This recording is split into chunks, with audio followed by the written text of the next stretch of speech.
नमस्कार दोस्तों, मेरा नाम है अभय सिंह और आपका स्वागत है आपके अपने YouTube channel current affairs for exam में। दोस्तों, अब हम एक ऐसे डिसीजन को समझने जा रहे हैं जो सरफेस पर सिर्फ सैलरी हाइक जैसा लगता है, लेकिन अगर आप थोड़ा डेप्थ में जाएंगे तो आपको यह decision administrative foresight, physical planning और कोऑपरेटिव फेडरलिज्म का एक स्ट्रॉन्ग केस स्टडी नजर आएगा। असम ने जो स्टेप उठाया है वो सिर्फ असम के एम्प्लॉयज़ के लिए नहीं, बल्कि पूरे इंडियन गवर्नेंस इकोसिस्टम के लिए एक सिग्नल है। न्यूज़ ये है कि Assam become the first Indian state to constitute its 8 pay commission, और ये डिसीजन तब लिया गया है जब सेवन्थ पे कमीशन अभी ऑफिशियली एक्सपायर भी नहीं हुआ है। सेवन्थ पे कमीशन की एक्सपायरी डेट 1 जनवरी 2026 है। इसका मतलब असम ने रिएक्ट नहीं किया, असम ने एंटिसिपेट किया है। यूपीएससी के लिए यहीं से रिलेवेंस शुरू होती है, क्योंकि गवर्नेंस का मतलब होता है प्लानिंग बिफोर प्रेशर। सबसे पहले क्लियर कर लेते हैं, पे कमीशन कोई रैंडम कमिटी नहीं होती है। पे commission salaries, allowances, pension, fitment factor और मिनिमम पे स्ट्रक्चर के बारे में साइंटिफिकली और इकोनॉमिकली रिव्यू करता है। यह commission inflation, cost of living, physical capacity of government, employ morale सबको बैलेंस करता है। इसलिए पे कमीशन का डिसीजन इकोनॉमिक, सोशल और पॉलिटिकल होता है। असम ने किया क्या है? Assam become the first Indian state to constitute its 8 pay commission, जबकि सेंटर का 8 सेंटर पे कमीशन अभी रिपोर्ट स्टेज में भी नहीं आया है। असम ने सेंटर का वेट नहीं किया है, दिल्ली का एक्सक्यूज नहीं किया है। इस स्टेप का एक स्ट्रॉन्ग मैसेज है, एम्प्लॉय वेलफेयर को लास्ट मोमेंट पर मत छोड़ो। यह अप्रोच यूपीएससी लैंग्वेज में कहते हैं प्रोएक्टिव एडमिनिस्ट्रेटिव गवर्नेंस। इस डिसीजन का अनाउंसमेंट असम के चीफ मिनिस्टर श्री हेमंत विश्व शर्मा ने खुद लिया है। यह एक बहुत इंपॉर्टेंट डिटेल है। जब चीफ मिनिस्टर खुद अनाउंस करते हैं तो डिसीजन की सीरियसनेस दिखती है और पॉलिटिकल ओनरशिप भी क्लियर होती है और ब्यूरोक्रेसी को भी डायरेक्शन मिलता है। और असम चेयरपर्सन के रूप में भी अपॉइंट किए गए हैं सुभाष दास, फॉर्मर चीफ सेक्रेटरी और एडिशनल चीफ सेक्रेटरी। यह एक एक्सपीरियंस्ड ब्यूरोक्रेट है और स्टेट एडमिनिस्ट्रेशन को डीपली समझने वाले ऑफिसर हैं। इसका मतलब कमीशन को पेपर एक्सरसाइज नहीं, बल्कि प्रैक्टिकल इम्प्लीमेंटेशन के लिए डिजाइन किया गया है। यहाँ एक लॉजिकल क्वेश्चन आता है, जब सेवेंथ पे कमीशन 2026 में एक्सपायर होगा तो अभी क्यों, मतलब 2025 में ही क्यों उन्होंने कर दिया था? तो इसका आंसर सिंपल है, पे कमीशन कोई ओवरनाइट प्रोसेस नहीं होता है। नॉर्मली रिपोर्ट बनाने में 18 महीने लगते हैं, उसके बाद कैबिनेट का अप्रूवल लगता है, नोटिफिकेशन आता है और बजटरी प्रोविजनिंग की जाती है। इसलिए अगर 2026 से रिवाइज्ड पे चाहता है तो असम 2026 से रिवाइज्ड पे चाहता है तो 2024-25 में कमीशन बनाना नेसेसरी था।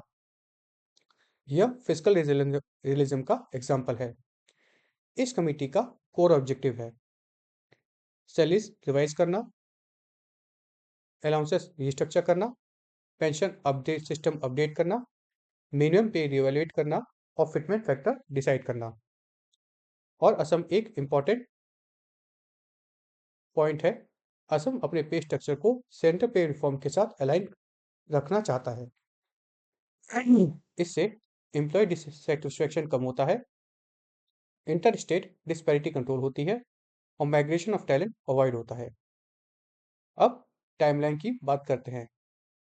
अब एक बात बहुत प्रैक्टिकल समझना जरूरी है, इसकी इफेक्टिव रेफरेंस डेट है 1 जनवरी 2026, लेकिन कमीशन रिपोर्ट 18 महीने में आएगी और गवर्नमेंट अप्रूवल और नोटिफिकेशन आते आते कुछ ऐसा टाइम भी लग सकता है। इसका मतलब रिवाइज्ड पे लाइकली लेट 2026 या अर्ली 2027 में इंप्लीमेंट होगा, लेकिन एरियर्स मिल सकते हैं, रेट्रोस्पेक्टिव बेनिफिट हो सकते हैं। यह डिले गवर्नेंस फेलियर नहीं होता, यह एडमिनिस्ट्रेटिव ड्यू प्रोसेस होता है। अब इसमें एम्प्लॉयज़ के लिए क्या है? तो एम्प्लॉयज़ के लिए है अर्लियर क्लैरिटी मिलती है, उनकी एंग्जायटी कम होती है और प्लानिंग ईज़ी हो जाती है। पेंशनर्स के लिए पेंशन रिवीजन का रोड मैप क्लियर होता है, इन्फ्लेशन प्रोटेक्शन का एश्योरेंस मिलता है। इस डिसीजन का एक साइकोलॉजिकल इम्पैक्ट भी है। Government employees feel valued not ignored. अब यूपीएससी का फेवरेट एंगल समझने की कोशिश करते हैं। फिजिकल डिसिप्लिन, पे रिवीजन स्टेट फाइनेंस पर प्रेशर डालती है। सैलरी और पेंशन ऑलरेडी रेवेन्यू एक्सपेंडिचर का बड़ा हिस्सा होता है। असम काबू सडन शॉक से बचाता है, ग्रेजुअल प्रोविजनिंग अलाउ करता है और बजट प्लानिंग को रियलिस्टिक बनाता है। यह अप्रोच पॉपुलिज्म नहीं, यह रेस्पॉन्सिबल वेलफेयर है। सेंट्रल लेवल पर यूनियन कैबिनेट ने 8 सेंट्रल पे कमीशन अप्रूव किया है। इसके चेयरपर्सन है जस्टिस रंजना प्रकाश देसाई। वो पहली वुमेन हैं जो इस सेंट्रल पे कमीशन को चेयर करेंगी। इस कमीशन का फोकस है इन्फ्लेशन एडजस्टमेंट, पे रेशनलाइजेशन और मॉडर्न कंपनसेशन स्ट्रक्चर। यह अपनी रिकमेंडेशन 18 महीने में देने की उम्मीद है। असम का डिसीजन इसलिए और इम्पोर्टेंट हो जाता है क्योंकि स्टेट ने सेंटर का वेट नहीं किया है, पर सेंटर के फ्रेमवर्क को ध्यान में रखा है। ऑल्दो फाइनल डिसीजन कमीशन का होगा, लेकिन एक्सपेक्टेड टेंस फिटमेंट फैक्टर रहने की उम्मीद है 2.28। मिनिमम बेसिक पे 18,000 से बढ़कर 41,000 या 51,480 तक होने की उम्मीद है। सैलरी हाइक 30 से 34% ऑफ बेसिक पे होने की उम्मीद है। डेज अलाउंस लाइकली मर्ज हो जाएंगे बेसिक पे में और पेंशन्स में 20 से 30% इंक्रीज होने का पॉसिबिलिटी है। असम कमीशन नेचुरली इस बेंचमार्क को कंसिडर करेगी, स्टेट कैपेसिटी के हिसाब से भी रेट करेगी। इस डिसीजन के बॉर्डर इम्प्लीकेशन भी हैं। फेडरल लीडरशिप, असम ने स्टेट्स के लिए एक बेंचमार्क सेट किया है। एम्प्लॉय कॉन्फिडेंस, ट्रस्ट बिल्ड होता है बिटवीन गवर्नमेंट एंड वर्कफोर्स। तीसरा, एडमिनिस्ट्रेटिव स्टेबिलिटी, इंडस्ट्रियल अनरेस्ट के चांसेस कम हो जाते हैं। और चौथा, policy continuity, long term governance planning visible होती है।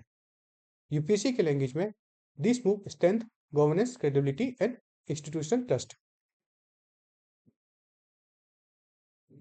अब मेंस में लिख सकते हो, Assams early constitution of 8 pay commission reflects proactive welfare governance, balancing employee interest with fiscal prudence, and sets a precedent for timely administrative reforms within India's federal structure. Assam का 8 pay commission decision यह prove करता है कि governments सिर्फ crisis management नहीं होती है, governments integration होती है। एम्प्लॉय वेलफेयर और फिजिकल रिस्पॉन्सिबिलिटी को बैलेंस करना इजी नहीं होता है, लेकिन असम ने दिखा दिया है कि पॉलिटिकल विल और एडमिनिस्ट्रेटिव प्लानिंग से यह पॉसिबल है। इसलिए यह सिर्फ एक स्टेट का रीजन नहीं, यह मॉडर्न इंडियन गवर्नमेंट्स का केस स्टडी है। फ्रेंड्स, अब का सेशन यही समाप्त होता है। आपको हमारा सेशन फ्रूटफुल लगा तो लाइक शेयर सब्सक्राइब अवश्य कीजिएगा। धन्यवाद। जय हिंद, जय भारत।